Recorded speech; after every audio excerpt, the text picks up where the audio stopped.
So, Bournemouth 2. Arsenal, super duper scary, scintillating world-class champions Arsenal. Nil. Absolutely shocking performances all over the pitch. Shocking substitutions. Shocking in-game tactics. And the best team won. Well done to Bournemouth. They fully deserved it. Probably could have won by 3 or 4 goals. Semenyo had everyone on ice skates. Missed a couple of sitters. Couple of little better passes, and they would have probably been in again. We, however, had 1 shot on target. We had no shots on target with 11 men and 1 shot in totality with 11 men. And everyone's out here crying about VAR. Do me a favour. Yeah, every time Arsenal lose, VAR. How about start finding accountability and shame? Yeah, Kenny Cam 1972 on Insta. Make sure you follow Kenny. Kenny, I bet you're just as upset as I am with that performance. Well, very upset. That let's just congratulate Bournemouth. They're the better side. You know, they were more organised. Their players, like I said, got on him, outfought us, and outclassed us. Simple as. You know, please, any Arsenal fans watching, do not use injuries as an excuse. Don't use rotation as an excuse. That team that was picked today was good, more than good enough to see it through. But at the end of the day, if you're sloppy like we've been for most of the season, we're going to get what you deserve. Aston Villa, we were sloppy. Poor finishing from Villa made us win the game. The only time we really looked okay was against Man City before we got sent off. But even before we got the class of a Calafiori at the Etihad, we were sloppy and we look all over the place. At home, when we've put every home game, we've looked sloppy and all over the place. And it was just teams not taking their chances. Finally, you know, we got what we deserved. It's been coming for a long, long time. Absolutely been coming. I don't want to hear anyone say anything different. You know, Alan Smith was very generous towards Declan Rice, said he had a good game. Do me a favour. You mean the Declan Rice injury? He was awful, mate. I can't lie. He was shocking. Ben White was the worst player on the pitch for me. I'm going to get to him. Don't worry. I'm going to deal with him later. But I mean, the Declan Rice injury just makes me want to put my fingers down my throat and throw up.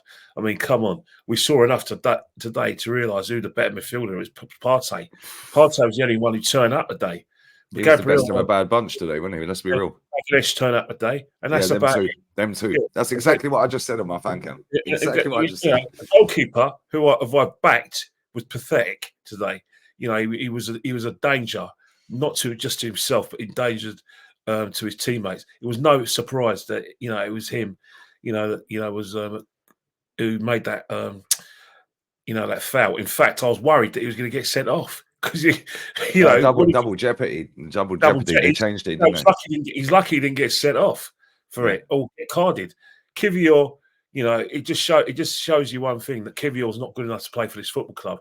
Raheem Sterling, when he played, could he have done more? The fact is, you ain't going to know much after 27 minutes. But Trossard, I've had enough of him now.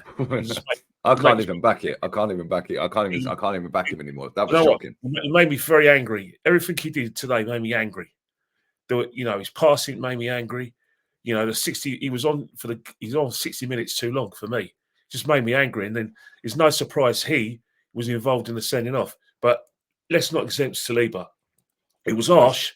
No doubt about that. But the fact is, you got done by Evan Nielsen. But even before then, you got done. You were sloppy in the first half. You were absolutely sloppy, costly as well.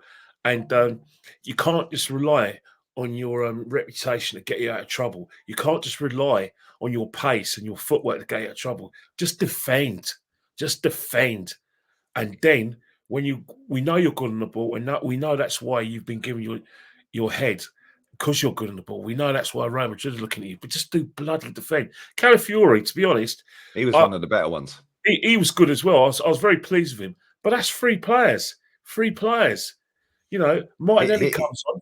Oh, mate, that was our only shot on target. You know that? Yeah, even then. And that was 0-0, Kenny. That's where the difference makers are, yeah? If that was 29 in that position, he buries that. The form he's been in, he buries that. Yeah, but that's the thing. Martinelli is a goal scorer.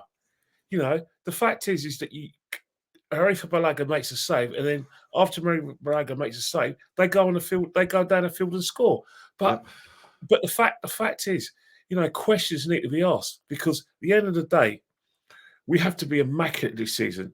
we saw for the last 2 seasons that if we slip up, then we're going to make it very, very difficult for ourselves to win this league because you just can't afford to do it. You have to assume that when Wolves play Man City at Molineux, that Man City are going to find a way to win. Liverpool got a very big game against Chelsea. They're playing at home, which will be beneficial to them. And it's this stage of the season. People said, yeah, it's only 8 games. Well, unfortunately, we're at a stage now where 92 points won the league last. Was it 90? Yes, 91 points. 91.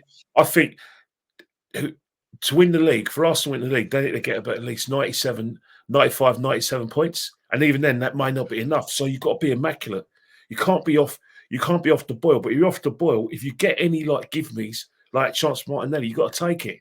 Yeah. But right now, state of play is we're doing enough to win. We're not playing well. We're not playing spectacular. I don't want to hear the positive gooners say anything else because they're all too busy crying about Howard Webb, mate. But I think if you look at their timelines, every timeline I've checked, they are in complete agreement about the performance. They're not, thankfully, and I respect for them, they're not disrespecting Bournemouth. They're not disrespecting themselves by using the referees. Yes, they're angry about the fact that Howard Webb, it pans Howard Webb sent the text, but it's just coincidental that they're going to look at it again. Any decision like that, where let's be real, it's a red card, mate. Well, the fact is, it was us, but the fact is, the letter of the law is you're the last man. You're the last man, and if Evan Nilsson is through on goal, pace or no pace, then I'm afraid the way I look at it, the way I look at it is you've got to go. But again, how many times are we going to allow teams to get a head start, and 2, us to be sloppy? We're a good side, but we're not that great where we keep on having to think, you know what, teams in the Premiership, they're going to succumb to our pressure. They're going to, like I said, fall apart, and in the last minute, we're going to win it. You can't play like that. No, mate, Kenny, we keep getting punched in the face. Yeah, today, Bournemouth knocked us out. Yeah, we get punched in the face and come back. Yeah, and that's been one of our traits this season. You get a jab, we go 1-0 down to Southampton, we go 2-2 against Leicester, and we come back.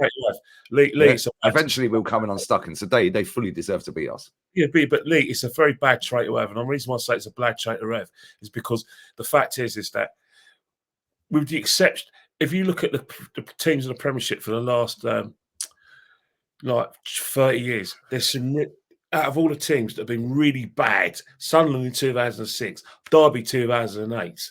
Have been very, very bad. And there's been a few teams that they're going to be relegated before the game kicks off. But even Luton last season is a hard game. That game could go anywhere. You can't afford to take your foot off the gas against Premiership teams. More importantly, you can't disrespect them like that because they will bite you. That is why people say the Premierships are the best. I don't think it's the best because of quality. When you talk about anyone could beat anyone, it's true. Today, Bournemouth's a team full of internationals, but not as good as Arsenal, who have been in contention of the Championship for the last 2 years, finished second, should have won it last 2 seasons. Normally, they go to Bournemouth, smash it to pieces, but Bournemouth were the ones who look like the champions today. They look like the ones who had the internationals, and they look like a team of experience because that's the Premiership. It's Premiership quality. If you're complacent, then I'm afraid you get caught asleep at the wheel on the motorway. You know what happens when you fall asleep with a motorway? You cause a pile up. But not only that, Kenny, and you're absolutely spot on. I'm watching Celta Vigo versus Real Madrid. Celta Vigo should be 5-0 up. They're 1-0 down. Yeah, because Mbappe smashed one in top bins from 20 yards. Celta missed 3 1-on-1s. Yeah, keepers made a good save on a couple of them. But it's like, this is the difference between them and us. Yeah. Yes, they've got 11 men each. Yeah, that team are taking the game to them at their own ground. Celta. Real Madrid found the way to go 1-0 up at half time. We did not find a way. I think that's the only shot they've had on target, Madrid. Our shot on target should have resulted in us going 1-0 up. Yeah, and winning the game. And winning the game, because then we just go a dirty low block and say, yeah, you're finished. Instead, guess what? I will say this one thing, and I'll let you go. Right? We're the set piece kings. Everyone's been praising our set pieces, including us. Do you know what? It's ironic that we got undone by one of the best set pieces I've seen for a long, long time, mate. Lee, let me just be honest with you. All right? Let's be honest with you. Apart from the 2 goals from Magalhaes against Spurs, and Man City the week afterwards. Which team have we destroyed in set pieces? Teams have worked us out in set pieces. I said it against Brighton, said it against Wolves.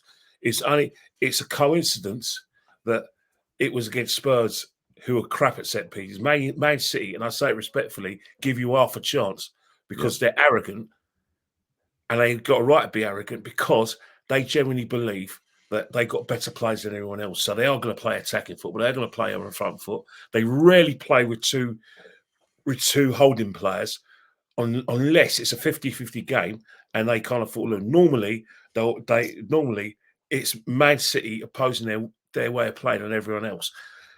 Today, set pieces, Bournemouth knew what was coming, worked us out. I don't remember us even getting away from them because they've done their homework. And that's going to be the theme against every team we play, with the exception of Spurs and Man City. Now, I could be wrong, but from what I've seen in the first 8 games, the majority of teams we've played have worked us out. So we've got to find another way of hurting teams. And we need to be better on the flanks, and we need to be more punitive. Marino, first game, give him a bye. It wasn't great. He's going to learn that this is the Premiership now. He's going to learn that just because he plays for Arsenal and Bournemouth are in the bottom 10, that it's not an easy game. That's a learning curve for him. Same with Calafiori. They're going to learn that as much as we're a top team, and we are, despite the fact that we don't act like it most of the time, there's no give-me's in the Premiership. No give-me's. Facts. That's the fan cam title right there. Big up, Kenny, mate. Appreciate your time as always. Monday we'll be there. And we'll mash it up with Jez. Jez's fan cam's coming up next. Check mine out. I'm going live with Northside in literally about 10-15 minutes for an emergency meeting. I'm going to hype. It won't be 8 hours. It won't be 8 hours. Trust me. I'll tell you one thing. I'm going to hide behind the sofa because I think it's going to be spiky. People are going to say the wrong thing. I don't think people are going to say the wrong thing to you two. They're going to try and accuse you guys of being negative. But I'm sorry, when you see a performance like that, you can't be positive because it's been like that all season. We've just got away with it. How we were being unbeaten before now, I'll never know. But hopefully this is a wake-up call. I hope so. Facts. We're out of here, guys. Make sure you follow Kenny Ken 1972 on Insta. Cronky out. Of course.